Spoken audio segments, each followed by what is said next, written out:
Vamos então continuarmos com o estudo do livro O Dom da Mediunidade, um sentido novo para a vida humana, um novo sentido para a humanidade, escrito pela doutora e pesquisadora Marlene Nobre. O que é a exteriorização da sensibilidade? Outro assunto importante a ser considerado antes de chegarmos à classificação dos fenômenos é a exteriorização da sensibilidade e da motricidade, ou como denomina André Luiz, dissociação das forças anímicas. Sem ela não há possibilidade de obter fenômenos como os de desdobramento ou experiências fora do corpo, dupla vista, bicorporiedade, psicometria, materialização e outros efeitos físicos nas suas diversas modalidades. É impossível, portanto, prosseguir no estudo dos diversos fenômenos sem descobrir o que essa dissociação das forças anímicas significa na essência. Para decifrá-la, é preciso recordar algumas propriedades já estudadas do perispírito, o envoltório sutil, que é o intermediário entre o corpo físico e o espírito.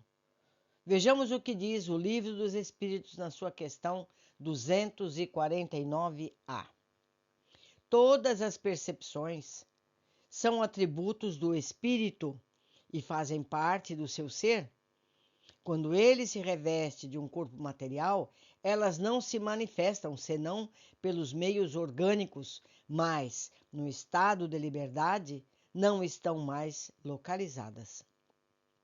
Nessa resposta fica claro um aspecto importante do perispírito. Quando ele reveste o corpo físico, fornece à alma informações do mundo à volta através dos sentidos e recursos orgânicos. Quando, porém, está em liberdade, sem as restrições da matéria, não tem mais as percepções localizadas ou circunscritas. Nesse caso, elas se distribuem por todo o perispírito. Faço eu aqui um parêntese agora. Se conversarem com pessoas que fazem desdobramento durante o sono, elas vão dizer isso, que elas sentem as coisas por todo o corpo. Elas não escutam pelos ouvidos, elas não veem pelos olhos, elas sentem de uma forma total as coisas. Então, é isso que a Marlene está explicando. O perispírito não precisa dos órgãos sensoriais, olhos, ouvidos, nariz, pele. A sensação é completa. Continuando. Sobre esse assunto, vejamos a explicação de Aldous no livro Nos Domínios da Mediunidade, em seu capítulo 12. Todos os sentidos da esfera fisiológica pertencem à alma, que os fixa no corpo carnal, de conformidade com os princípios estabelecidos para a evolução dos espíritos reencarnados na Terra.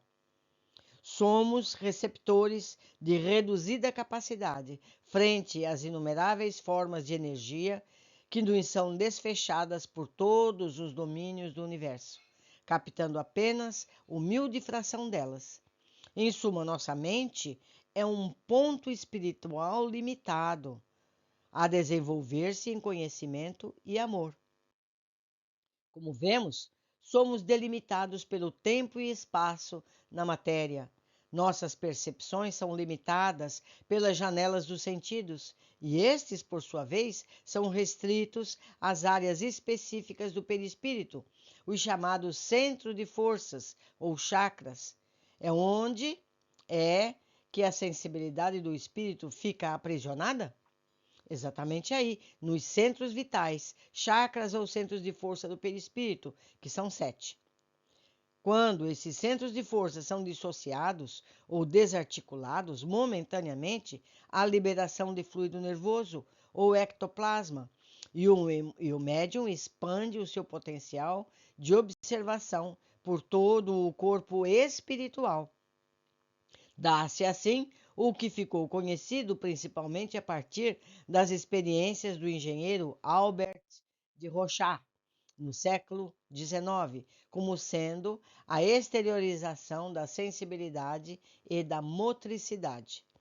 O espírito projeta-se no mundo espiritual, conscientemente ou não, e expande os seus poderes sensoriais, que será tanto maior quanto mais centros de força estejam dissociados ou desarticulados. Somente as pessoas que têm facilidade para desarticular essas forças, e isso não está ligado à evolução espiritual, é uma simples competência, produzem fenômenos alímicos como o desdobramento e são capazes também de produzir efeitos físicos nos bastidores de uma sessão de hipnotismo. Para compreendermos melhor o que se passa na desarticulação das forças anímicas, vamos resumir um relato de André Luiz sobre o que acontece em uma sessão de hipnotismo. Isso está no livro Mecanismos da Mediunidade, em seu capítulo 21. Como nesse tipo de sessão normalmente nada vemos com os olhos físicos, a descrição do céu para a terra é importante para dilatar nossa visão e compreensão da realidade espiritual. Quando o sujeito, ou seja, a pessoa que vai ser hipnotizada, cai em transe, deixando-o se hipnotizar, um vapor branquicento escapa de seu tórax em grande quantidade e, condensando-se qual nuvem inesperada, converte-se habitualmente à esquerda do corpo carnal numa duplicata dele próprio, quase sempre em proporções ligeiramente dilatadas. O sensitivo, desligado da veste física, passa a movimentar-se no ambiente, muitas vezes ausentando-se do recinto da experiência, quando procura atender às determinações recebidas, podendo efetuar apontamentos a longa distância ou transmitir notícias. Nessa fase, o paciente executa as ordens que recebeu, desde que não constituem desrespeito evidente à sua dignidade moral, trazendo informes valiosos para as realidades do espírito.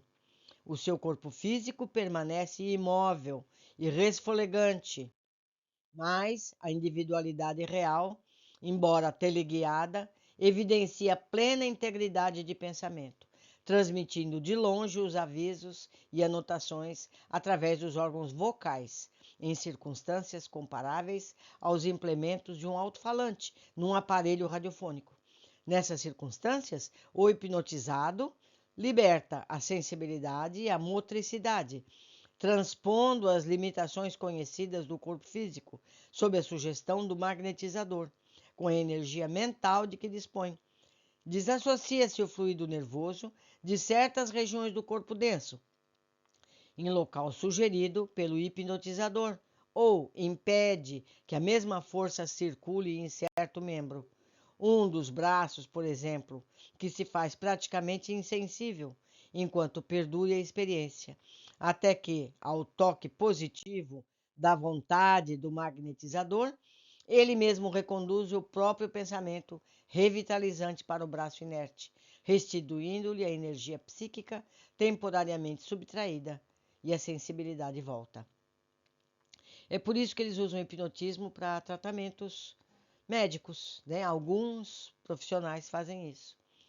Seguindo, o que acontece depois que o sensitivo desarticula os centros de força ou exterioriza a sua sensibilidade? Uma vez desarticuladas as forças dos centros vitais, o fluido nervoso, o ectoplasma, escapa desses centros. Daí o aparecimento da substância esbranquiçada do tórax do médium, incorporando-se dessa forma aos raios de energia mental exteriorizados por ele próprio. Como é que o espírito desdobrado ganha maior percepção? Como sabemos, o ectoplasma permite maior percepção do ambiente, estendendo-se, nesse caso, para além dos sentidos corpóreos, permitindo ao espírito plasmar ideias onde quer que ele se desloque ou se encontre. É fácil compreender, assim, que no desdobramento o espírito está muito mais livre. Isso pode ser visto no livro Mecanismos da Mediunidade, em seu capítulo 20, já disponível aqui no canal. Há pessoas que, por si mesmas, deslocam mecanicamente a força nervosa correspondente a determinado centro vital do corpo espiritual, entrando em relação com outros campos vibratórios, dos quais extraem o material de suas observações, como é o caso da psicometria, por exemplo, que veremos mais adiante. Enfim, sem exteriorização da sensibilidade ou dissociação das forças anímicas, não há fenômenos de desdobramento nem de efeitos físicos. Meus amigos, os livros da Marlene são muito técnicos. É preciso estudar para poder entendermos o que a maioria das pessoas pensa que é pura ficção. O conhecimento liberta. Vamos continuar estudando. Um abraço a todos. Eu os aguardo no nosso próximo capítulo.